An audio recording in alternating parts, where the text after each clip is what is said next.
अस्सलाम वालेकुम। वालेकुम सलाम। क्या नाम है भाई साहब? हमजा। क्या करते हैं हमजा? मैं कॉलेज मैनेजमेंट टीम में हूँ। College management team? जी। अच्छी चीज लग रही है। जुर्म करना चाहते हैं? जी सर। क्या वो देखो यार, जी सर मैं जुर्म करना चाहता हूँ। क्या? मैं डंकी लगाना चाहता हूँ। डंकी लगा के बाहर जाना चाहते हो? जी। भाई वैसे सीधा नहीं जाना चाहते तुम? जी जी मैं कहाँ जाना चाहते हो? सीधा वीज़ा नहीं मिलता। कहाँ जाना है? यूरोप में। इटली? कहीं भी? यूरोप के 3 मुल्कों के नाम बता दो। Germany, Italy, France, Spain. बस ठीक है, तुम इसको सारे वो पता है जहाँ डंकी लगा के जा सकते। लड़का पक्का हुआ है अपने काम। यार जिंदा भाग फिल्म देखो कभी आप सब लोग ही वैसे। हाँ, तो पता लगेगा। वो जो गाना मशहूर नहीं जो फिर हमने देखा, पार चन्ना दे दिससे कुल्ली यार दी, वो उसमें ही पहली बार वो आया था। तो वो बड़ी अच्छी फिल्म है जिंदा भाग। नहीं बेटा, सीधे तरीके से जाने की कोशिश करो। माशा इतना तंग कर दो पाकिस्तान को, खुद तुम्हें बाहर छोड़ के आए हो। तो सवाल है आपके पास? जी नूरुल साहब से मेरा सवाल है कि आपने तुर्की ड्रामे में काम किया है, तो मैं पूछना चाहता हूँ कि आपका एक्सपीरियंस कैसा था वहाँ का, और हमारे ड्रामों से वो अलग कैसे हैं? टर्की का बताइए कुछ। आपने ड्रामे में काम किया और एज अ डबिंग आर्टिस्ट नहीं, एज एन आर्टिस्ट का। Representing Pakistan, probably you are the only one. मैं अभी तक तो एक ही हूँ। बैठो बेटा। आपने ऐसा काम किया कि वो अब दोबारा पाकिस्तानियों को ले नहीं रहे। पता नहीं है, ऐसे भी कह ही सकते हैं वैसे। हाँ नहीं यार, बहुत ही शानदार एक्सपीरियंस था। और वो मैं आज तक नहीं समझ सका कि वो how did it all happen, क्योंकि मैंने तो कोई ऑडिशन वगैरह भी नहीं दिया हुआ था।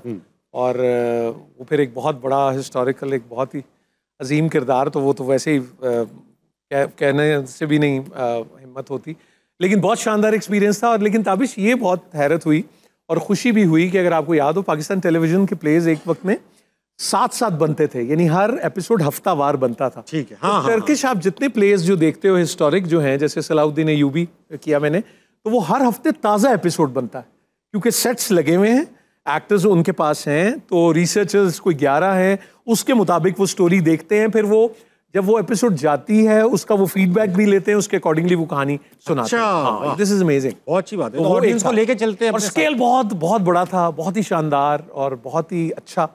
बड़ी मतलब मैं ब्लेसिंग ही कहूँगा, क्या कैसे कहूँ। आई विश, मुझे जैसे बहुत डर था जो तुम कह रहे थे कि मैंने कहा भी जब आए तो वो यही ना लगे कोई मुख्तलिफ है ये किसी और जगह से। लेकिन अल्लाह का शुक्र है जिन्होंने देखा खुद भी, तो वो प्यारे लगा। अल्हम्दुलिल्लाह।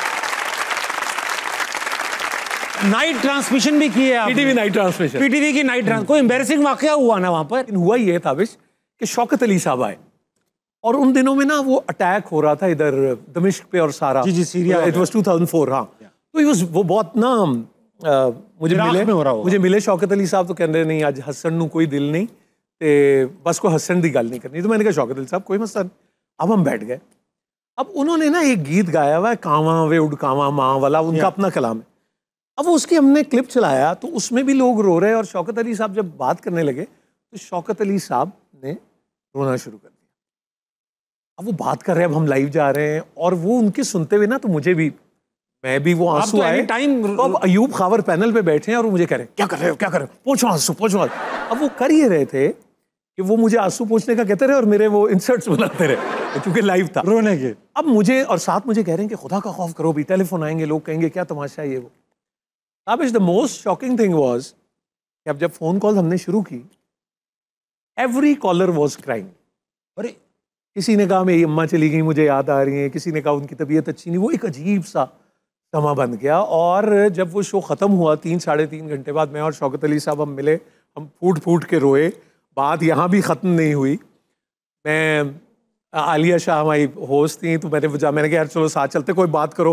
बड़ा मैं ना वो एक अजीब। अब हम टीवी के रिसेप्शन पे पहुँचे तो वो उसने कहा कि जी कोई साहब आए हुए। मैं उतरा तो एक साहब ना रिंकल्ड, बिल्कुल शिकने उनके पड़ी हुई कपड़ों पे, तो ऐसे उन्होंने हाथ पकड़ा और वो रो रहे, वो भी रो रहे। हाँ, तो कहने लगे मेरी अम्मी के लिए दुआ करें आप। मैंने कहा सर मैं उसमें से निकल रहा हूँ कि वो करके, तो उन्होंने कहा प्लीज़ आप बस आप मेरी वालदा के लिए दुआ करें। और वो आधे घंटे से बैठे वेट कर रहे थे, वो वहाँ से कहाँ से आए। अब मेरे ज़हन में फ़ौरन आया रिंकल्ड कि भाई ये कौन है आदमी, कहाँ से आया होगा। तो मैंने आलिया से कहा, मैंने कहा यार इनको ड्रॉप कर देते ना।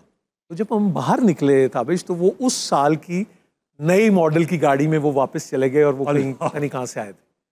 अब मैं वो सोच रहा था कि ये क्या होता है मोमेंट। सही बात। तो मुझे लगता है कि ये जो एक मोहब्बत है ना, जिससे हम सब गुंदे हुए हैं, और ख़ास तौर पे वालिदैन के लिए और माँ के लिए, वो बहुत मैजिकल होता है। बेशक। तो वो मोमेंट फिर बड़ा अजीब अजीब, वो मुझे अभी भी वो करता है जरा।